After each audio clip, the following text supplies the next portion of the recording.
আজকে আমি রান্না করব কৃষ্ণের পরমান্ন ভোগ। চলুন এবার রান্নাটা করে নেওয়া যাক। করার জন্য আমাদের লাগছে 2 কেজি দুধ, আমরা জাল দিয়ে 1 কেজি করে নিয়েছি। এছাড়াও লাগছে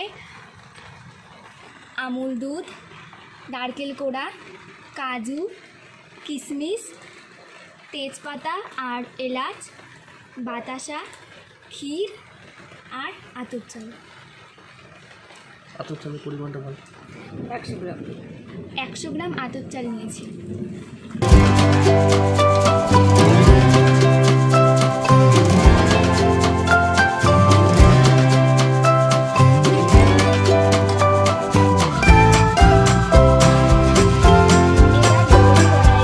এবারও দুধটা জ্বালিয়ে নেব।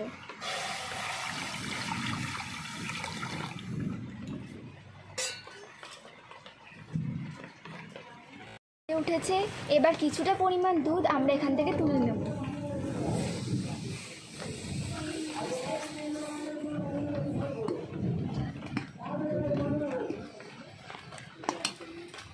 এবার আতপ চালটা দিয়ে দেব।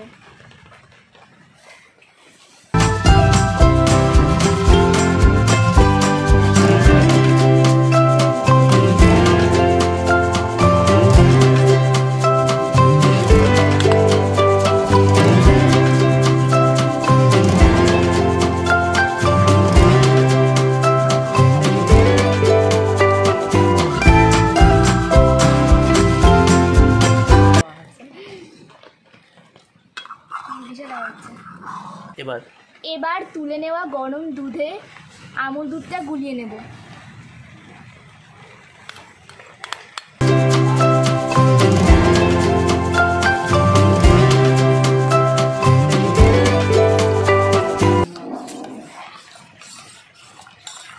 দেখুন চালটা অনেকটা হয়ে এসেছে।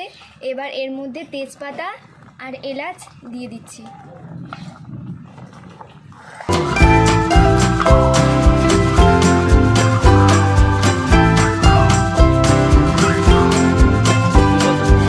গুলিয়ে রাখা আমুল দুধটা এবার আমরা এর মধ্যে দিয়ে দেব।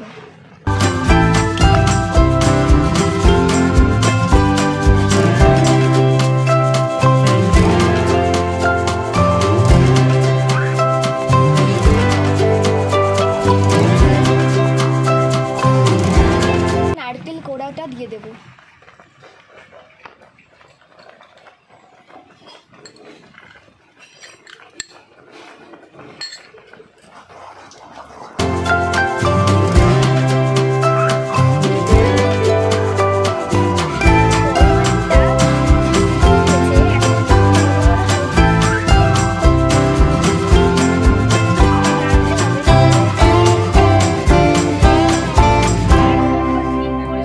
পরমান্নটা ফুটে উঠেছে, হাতা দিয়ে অবশ্যই অনবরত নাড়াচাড়া করতে হবে, না হলে কড়াইয়ে লেগে যেতে পারে।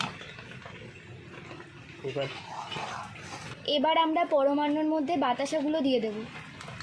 বাতাসার বদলে আমরা চিনিও দিতে পারতাম, কিন্তু বাতাসা দিলে পরমান্নটা অনেকটা বেশি সুস্বাদু হয় এবং একটু মাখা মাখা হয়।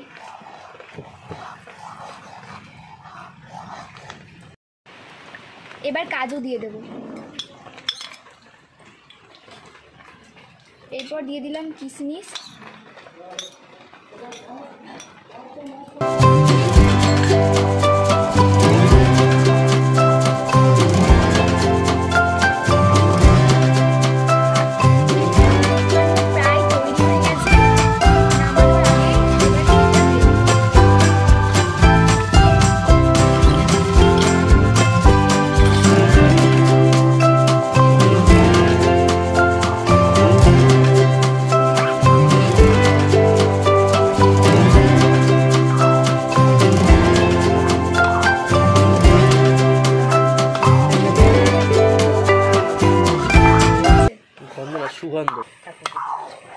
অসাধারণ একটা গন্ধ বেরোচ্ছে। আপনারা সবাই অবশ্যই রেসিপিটা ট্রাই করবেন এবং কমেন্ট করে জানাবেন কেমন লাগলো।